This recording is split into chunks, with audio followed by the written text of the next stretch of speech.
Hello friends, welcome to smile talk paramedical channel.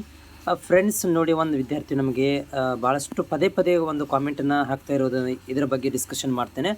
ಇಲ್ಲಿ ನೀವು ನೋಡ್ತಾ ಇದ್ದೀರಿ ಸ್ಕ್ರೀನಲ್ಲಿ. ಈ ವಿದ್ಯಾರ್ಥಿಯು ನಮಗೆ ಮೊನ್ನೆಯಿಂದ ಕಾಮೆಂಟನ್ನು ಹಾಕ್ತಾ ಇದ್ದಾರೆ. ಇವರು ಇಂಟರ್ನ್ಶಿಪ್ ಬಗ್ಗೆ ಮಾಹಿತಿ ಕೇಳ್ತಾ ಇದ್ದಾರೆ.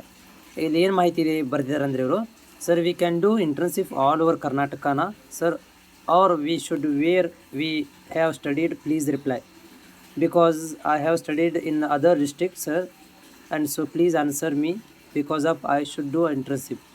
ಸೊ ಇವ್ರದ್ದು ಏನು ಕೇಳ್ತಾ ಇದ್ದಾರೆ ಅಂದರೆ, ನಾನು ಬೇರೆ ಜಿಲ್ಲೆಯಿಂದ ಬೇರೆ ಜಿಲ್ಲೆಗೆ ಹೋಗಿ ಸ್ಟಡಿ ಮಾಡಿದ್ದೀನಿ. ಈಗ ನಾನು ಈ ಕಾಲೇಜ್ ಇರುವಂಥ ಜಿಲ್ಲೆಗಳಲ್ಲಿ ನಾನು ಇಂಟರ್ನ್ಶಿಪ್ ಮಾಡಬೇಕಾ ಅಥವಾ ಬೇರೆ ಜಿಲ್ಲೆಗಳಲ್ಲಿ ಹೋಗಿ ಇಂಟರ್ನ್ಶಿಪ್ ಮಾಡ್ಬೋದಾ ಅಂತ ಇವ್ರು ಕೇಳ್ತಾ ಇದ್ದಾರೆ. ಈ ಇಂಟರ್ನ್ಶಿಪ್ ಬಗ್ಗೆ ಈ ರೀತಿಯಾದಂಥ ಗೈಡ್ಲೈನ್ಸ್ ಎಲ್ಲೂ ಕೂಡ ಇಲ್ಲ. ಇದಕ್ಕೆ ಕಾಲೇಜ್ನವರು ರೆಸ್ಪಾನ್ಸ್ ಮಾಡ್ತಾರೆ. ನೀವು ಕಾಲೇಜ್ ಎಲ್ಲಿ ಓದಿರ್ತೀರಾ ಅದೇ ಕಾಲೇಜಲ್ಲಿ ಹೋಗಿ ಕೇಳಬೇಕಾಗತ್ತೆ. ಯಾಕಂದರೆ ಇಲ್ಲಿ ಇಂಟರ್ನ್ಶಿಪ್ಪನ್ನು ಅಪ್ಡೇಟ್ ಮಾಡೋದು ಅವ್ರುಗಳು, ಯಾರು, ಕಾಲೇಜ್ನವರು. ಹೀಗಾಗಿ ಕಾಲೇಜ್ನವ್ರಿಗೆ ಕೇಳಬೇಕು. ಕಾಲೇಜ್ನವರು ಪರ್ಮಿಷನ್ ಕೊಟ್ಟರೆ ನೀವು ಹೋಗಿ ಎಲ್ಲಿ ಬೇಕಾದಲ್ಲಿ ಮಾಡ್ಬೋದು. ಇದಲ್ಲ, ಏನಂತಂದರೆ ಈ ರಿಸ್ಟ್ರಿಕ್ಷನ್ ಇಲ್ಲ.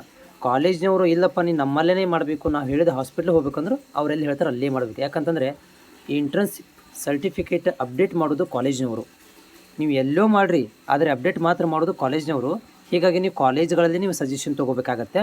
ಇದಕ್ಕೆ ಬೋರ್ಡ್ ಆಗಲಿ ಅಥವಾ ನಾನಾಗಲಿ ಇದಕ್ಕೆ ಉತ್ತರ ಅಂತೂ ಇಲ್ಲ. ಕಾಲೇಜ್ನವರು ಎಲ್ಲಿ ಹೇಳ್ತಾರೆ ಅಲ್ಲಿ ನೀವು ಮಾಡ್ಬೋದು. ಕಾಲೇಜಿಗೆ ಹೋಗಿ ಮಾಹಿತಿಯನ್ನು ಪಡ್ಕೊಳ್ರಿ. ಯಾರಾದರೂ ವಿದ್ಯಾರ್ಥಿಗಳು ಈ ಥರ ಇದ್ದರೂ ಕೂಡ ನೀವು ಕಾಲೇಜಲ್ಲೇ ಮಾಹಿತಿನ ಪಡ್ಕೋಬೋದು. ಕಾಲೇಜಲ್ಲೇ ಕೇಳಿ ರಿಕ್ವೆಸ್ಟ್ ಮಾಡಿಕೊಂಡು ನಿಮ್ಗೆ ಆಗುತ್ತೆ ಅನ್ನೋದನ್ನು ಕಾಲೇಜಲ್ಲಿ ಕನ್ಫರ್ಮ್ ಮಾಡಿಕೊಂಡು ಕಾಲೇಜ್ ಪರ್ಮಿಷನ್ ಕೊಟ್ಟರೆ ನಿಮ್ಗೆ ಎಲ್ಲಿ ಅನಿಸುತ್ತೆ ಅಲ್ಲಿ ನೀವು ಇಂಟರ್ನ್ಶಿಪ್ಪನ್ನು ಮಾಡ್ಬೋದು.